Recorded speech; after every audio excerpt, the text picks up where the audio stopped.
Then we do the actual prayer called the Vajra speech of the Mahasita Thangtong Gyalpo, the blessed prayer known as Liberating Sakya from disease. So this prayer has great power, and it's good to have faith in these prayers and the advice of our teachers to do this. And with great faith, we recite this prayer and hope that whatever is in this prayer, we pray that it may become true, and may sentient beings be free from all the suffering and diseases. So we recite the prayer several times. May all the diseases that sadden the minds of sentient beings, the result from karma and temporary conditions, such as the harms of grass spirits, illnesses, and the bhutyas, not occur in the realms of the world. May whatever sufferings there are from life-threatening diseases that, like a butcher leading an animal to be slaughtered, separate the body from the mind in a mere instant, not occur in the realms of the world. May all embodied beings be unharmed by acute, chronic, and other epidemic diseases. The mere sounds of whose names terrifies beings. And through the head being placed inside the mouth of Yama, the Lord of Death. May all embodied beings be unharmed by the 80,000 classes of interferers, the 360 evil spirits that harm suddenly, the 424 diseases, and so forth. May whatever sufferings there are due to disturbances of the four elements, depriving the body and mind of every happiness, be totally pacified.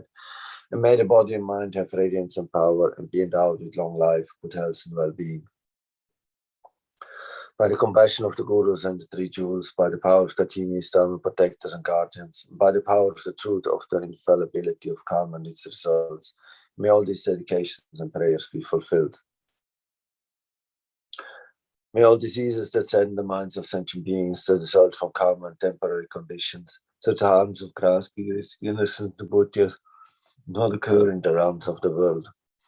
May whatever sufferings there are from life-threatening diseases that, like a butcher leading an animal to be slaughtered, separate the body from the mind in a mere instant, not occur in the realms of the world. May all embodied beings be unharmed by acute, chronic, and other epidemic diseases, the mere sounds of whose names terrifies beings, as though they had been placed inside the mouth of Yama, the Lord of Death. May all embodied beings be unharmed by the 80,000 classes of interferers, the 360 evil spirits that harm suddenly, the 424 diseases, and so forth. May whatever sufferings there are due to disturbances of the four elements, depriving the body and mind of every happiness, be totally pacified. And may the body and mind have radiance and power and be endowed with long life, good health, and well-being. By the compassion of the Gurus and the Three Jewels, by the power of the Akinis, Dharma protectors and guardians, and by the power of the truth of the infallibility of karma and its results, may all these dedications and prayers be fulfilled. May all the diseases that sadden the minds of sentient beings, that result from karma and temporary conditions, such as the harms of grass spirits, illnesses, and the bhutyas, not. May whatever sufferings there are from life-threatening diseases that, like a butcher leading an animal to be slaughtered, separate the body from the mind in a mere instant, not occur in the realms of the world. May all embodied beings be unharmed by acute, chronic, and other epidemic diseases. The mere sounds of whose names terrify beings, as though they had been placed inside the mouth of Yama, the Lord of Death. May all embodied beings be unharmed by the 80,000 classes of interferers, the 360 evil spirits that harm suddenly, the 424 diseases, and so forth. May whatever sufferings there are due to disturbances of the four elements, depriving the body and mind of every happiness, be totally pacified. May the body and mind have radiance and power and be endowed with long life, good health, and well-being. By the compassion of the Gurus and the Three Jewels, by the power of the Akinis, Dharma protectors and guardians, and by the power of the truth of the infallibility of karma and its results, may all these dedications and prayers be fulfilled. May all the diseases that sadden the minds of sentient beings, that result from karma and temporary conditions, such as the harms of grass spirits, illnesses, and the bhutyas, not occur in the realms of the world. May whatever sufferings there are from life-threatening diseases, that, like a butcher leading an animal to be slaughtered, separate the body from the mind in a mere instant, not occur in the realms of the world.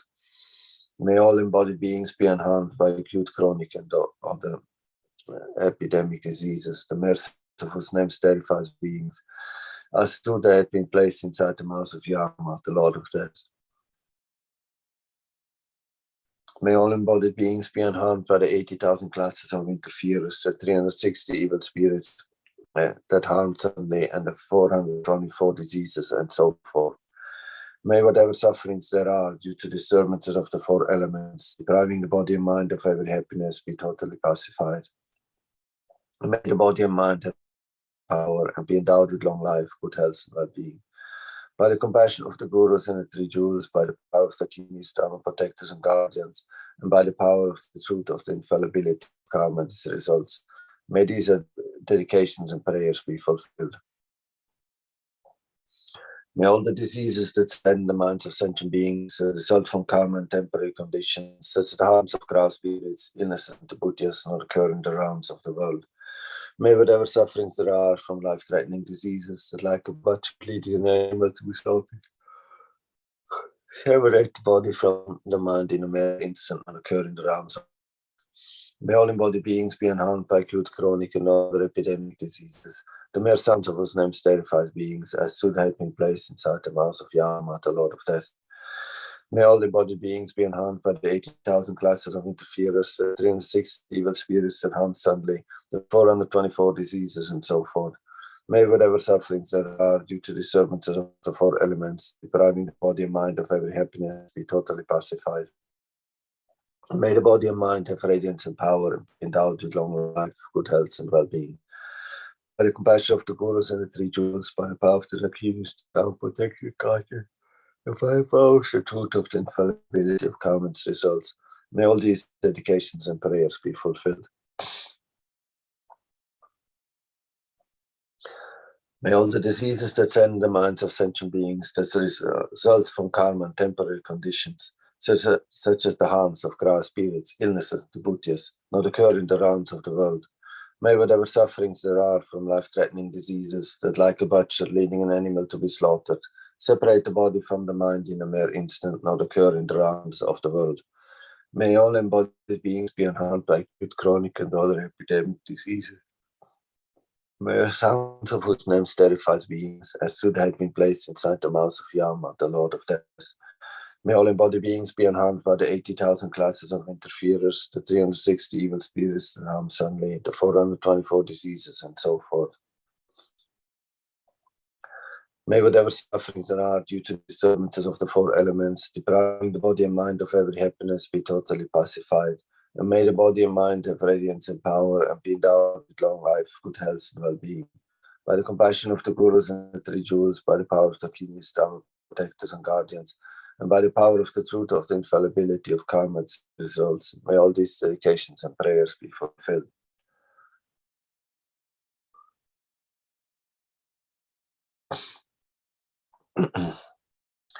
May all the diseases that send the minds of sentient beings that result from karma and temporary conditions, such as the harms of grass spirits, illnesses, and bhutyas, not occur in the realms of the world. May whatever sufferings there are from life-threatening diseases that, like a butcher leading an animal to be slaughtered, separate the body from the mind in a mere instant, not occur in the realms of the world. May all embodied beings be unharmed by acute, chronic, and other epidemic diseases. The mere sound of whose name terrifies beings, as though they have been placed inside the mouth of Yama, the Lord of Death. May all embodied beings be unharmed by the 80,000 classes of interferers, the 360 evil spirits that harm suddenly, the 424 diseases, and so forth. May whatever sufferings there are due to disturbances of the four elements, depriving the body and mind of every happiness, be totally pacified. And may the body and mind have radiance and power, and be endowed with long life, good health, and well-being. By the compassion of the Gurus and the Three Jewels, by the power of the kings, Dharma protectors, and guardians, and by the power of the truth of the infallibility of karma and its results, may all these dedications and prayers be fulfilled. May all the diseases that sadden the minds of sentient beings that result from karma and temporary conditions, such as the harms of grass spirits, illnesses, and bhutyas, not occur in the realms of the world. May whatever sufferings there are from life-threatening diseases that, like a butcher leading an animal to be slaughtered, separate the body from the mind in a mere instant, not occur in the realms of the world. May all embodied beings be unharmed by acute, chronic, and other epidemic diseases. The mere sounds of whose name terrifies beings, as through they have been placed inside the mouth of Yama, the Lord of Death. May all embodied beings be unharmed by the 80,000 classes of interferers, the 360 evil spirits that harm suddenly, the 424 diseases, and so forth. May whatever sufferings there are due to the disturbances of the four elements, depriving the body and mind of every happiness, be totally pacified. And may the body and mind have radiance and power and be endowed with long life, good health, and well-being. By the compassion of the gurus and the jewels, by the power of the kings, dharma protectors and guardians, and by the power of the truth of the infallibility of karma's results, may all these dedications and prayers be fulfilled. So now this is the last round, the last recitation. May all the diseases that sadden the minds of sentient beings, that result from karma and temporary conditions, such as the harms of grass spirits, illnesses, and tabutias, not occur in the realms of the world. May whatever sufferings there are from life-threatening diseases that, like a butcher leading an animal to be slaughtered, separate the body from the mind in a mere instant, not occur in the realms of the world. May all embodied beings be unharmed by acute, chronic, and other epidemic diseases, the mere sounds of whose names terrifies beings, as through they have been placed inside the mouth of Yama, the Lord of Death. May all embodied beings be unharmed by the 80,000 classes of interferers, the 360 evil spirits that harm suddenly, the 424 diseases, and so forth. May whatever sufferings there are due to the disturbances of the four elements, depriving the body and mind of every happiness, be totally pacified, and may the body and mind have radiance and power and be endowed with good, long life, good health, and well-being. By the compassion of the gurus and the jewels, by the power of the dakinis, dharma protectors and guardians, and by the power of the truth of the infallibility of karma, its results, may all these dedications and prayers be fulfilled. And then we can continue with the prayer called the Swiss Fulfillment of Wishes, Independence of the Great Jetsun Tsongkhapa. This is a prayer to Lama Tsongkhapa, which is also recommended by Lama Zopa to help contain the corona epidemic.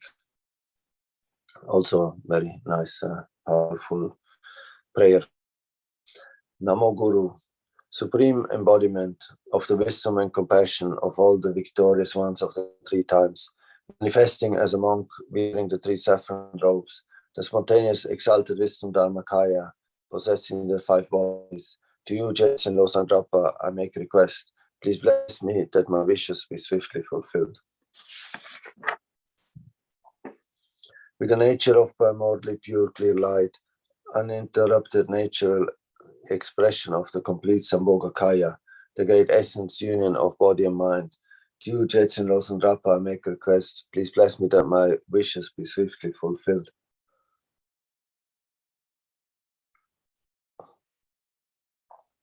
Displaying an array of manifold Nirmanakaya emanations, appropriate to the limitless living beings, equaling the expanse of space.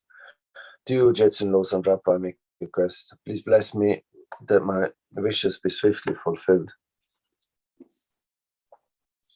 To the power of having made single-pointed request to you, may all the unfortunate natural manifestations of the degenerate age, illnesses, famine, quarreling, epidemic diseases, grass spirits, interferers, and so forth be pacified. Then, when I request that the excellent collections of conducive conditions increase, please bless me that fulfilled. Having completely cleared away the darkness of ignorance and confusion, and fully developed the illumination of supreme intelligence, virtuous friend who causes the 100-petaled lotus of the scriptural tradition to bloom, the sun radiating benefit and happiness, to you I make request. Please bless me that my wishes be swiftly fulfilled. Since I and others, the assembly of faithful disciples, have no other Lord of refuge to turn to for hope, when we make requests in all 6 sessions of day and night, please bless us that the Guru's blessings may enter our minds.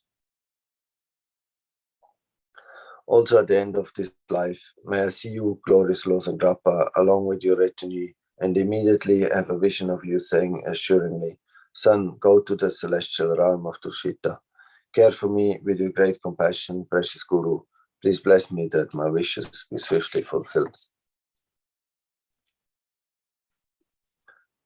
And then for these wishes to be swiftly fulfilled, we can just to Aryatara, Green Tara, mantra Om Tare Tutare Ture Soa. So we imagine that by this prayer to Tara, all the wishes are quickly fulfilled, that she helps quickly.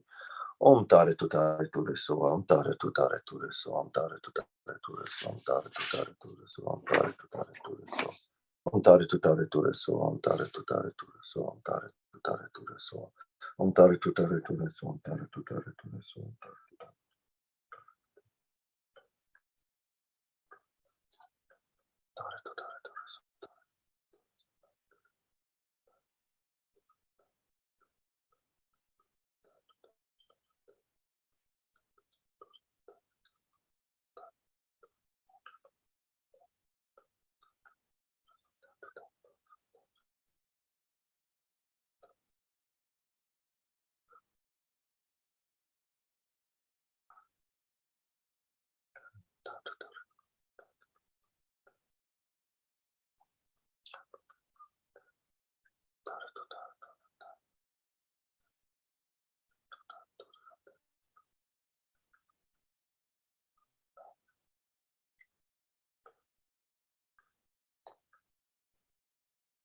Om Tare Tutare Ture Soha.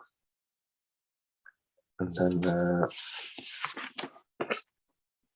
we do the dedication. So we dedicate all the merit created during the session for the welfare of all sentient beings. May they be free from all suffering, diseases, and so forth, and all quickly reach enlightenment state, completely free from all suffering.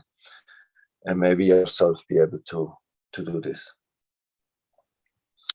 Jang Job Sam Job Rinpoche Ma Ke Pa Nam Ke Kyu Chi Ke Pa Nyam Pa Me Pa Yam Gong Me Gong Du Pelwa Sho.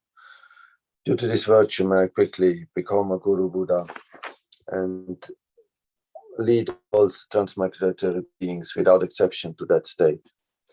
Due to all the merits the 3 times collected by me, the numberless Buddhas and the numberless sentient beings, may all wars, sickness, famine, torture, poverty, and economic problems in the world, and all the dangers of earth, water, fire, and wind be pacified immediately, and may perfect peace and happiness prevail in everyone's hearts and lives.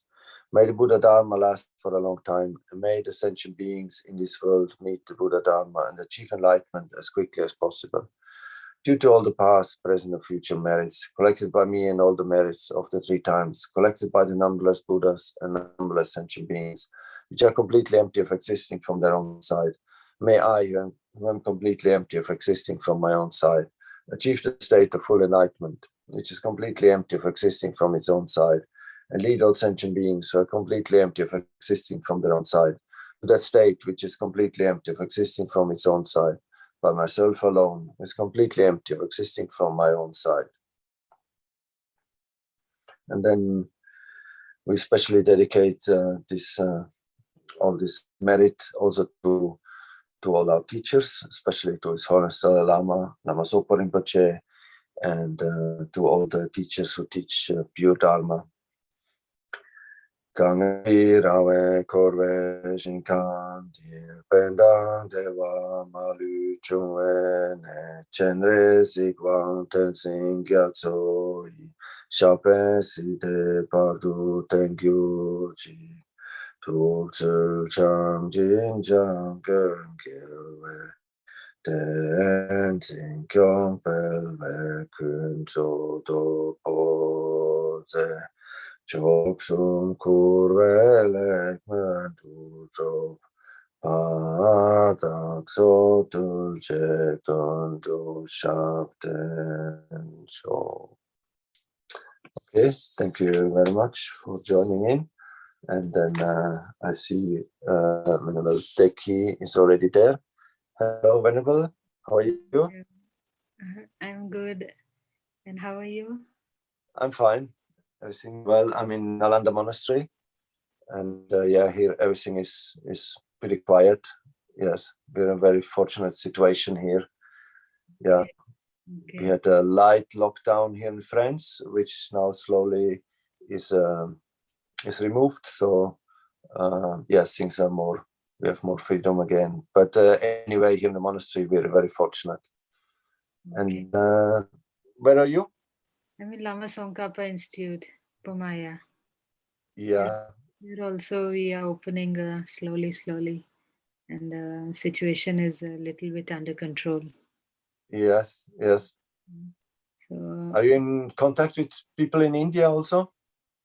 yes, my family is in India, and How is it there?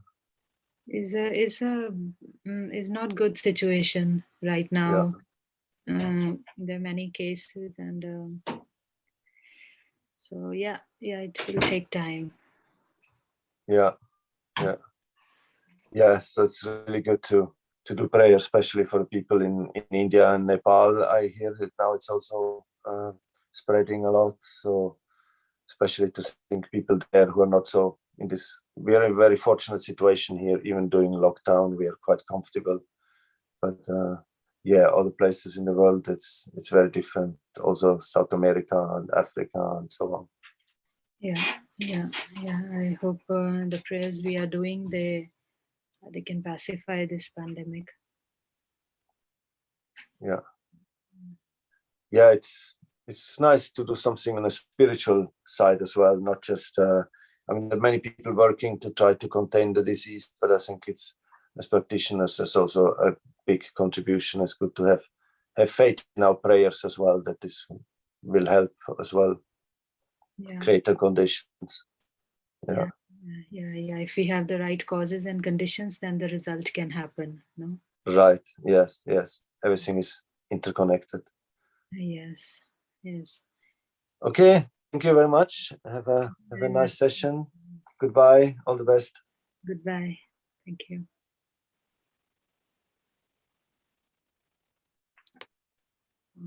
So hello everybody. My name is Tenzin Deki. I'm from Lama Tsongkhapa Institute, Pumaya, and thank you for joining me in a recitation of the Vajra speech prayer for the pacification of coronavirus pandemic. So let's begin by settling a body and mind in its natural state by focusing on the movement of our breath, the incoming and outgoing breath, either at the entrance of the nostrils or at the level of the abdomen.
So with this mind which is more calm, focused and relaxed, now we can develop a positive altruistic motivation for today's session.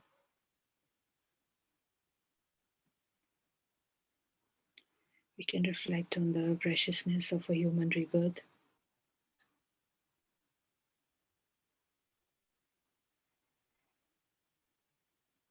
in which we have the 8 freedoms and 10 endowments to practice Dharma and to benefit many sentient beings. We have this opportunity to develop a Buddha potential and reach the state of perfection.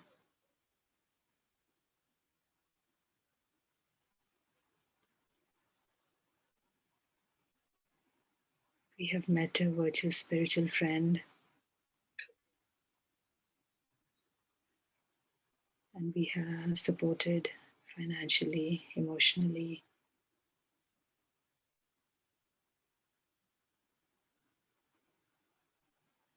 We have complete physical and mental faculties. We are not having any terrible physical or mental suffering.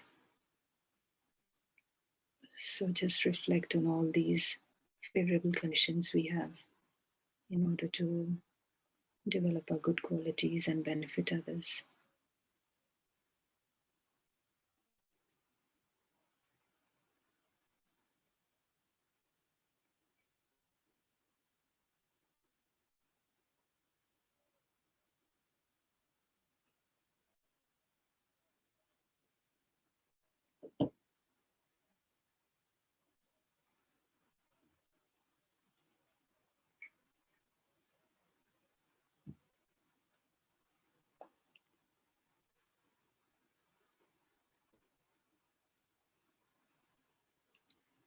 And then we can take a moment to reflect on the sufferings of all the beings in samsara, in all the 6 realms, who are trapped in this uncontrollable cyclic existence of rebirth under the control of karma and afflictions.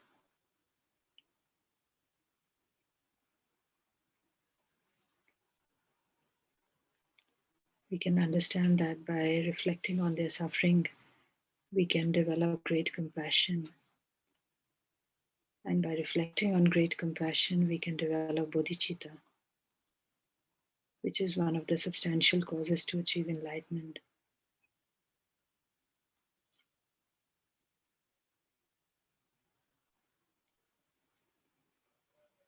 So in fact, sentient beings are as important as the Buddhas.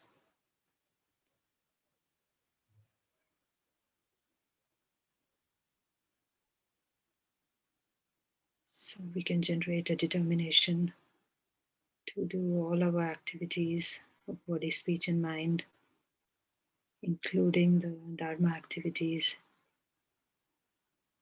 to achieve the temporal and ultimate benefits for all sentient beings.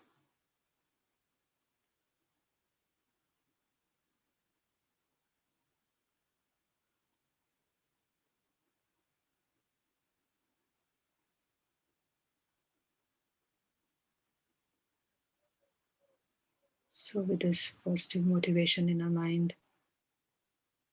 we can visualize all around us the bodhicitta field, which includes sentient beings of all the 6 realms, as far as space, all in human form, experiencing the various sufferings of samsara.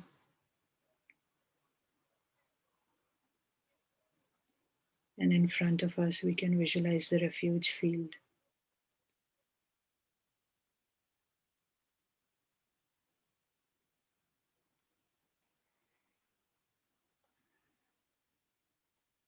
There is a bright superlative lotus with a sun disk and a moon disk, upon which is a syllable-ri. From the syllable-ri appears the all-noble seeing one, Guru Buddha Chenrezig, with 4 arms,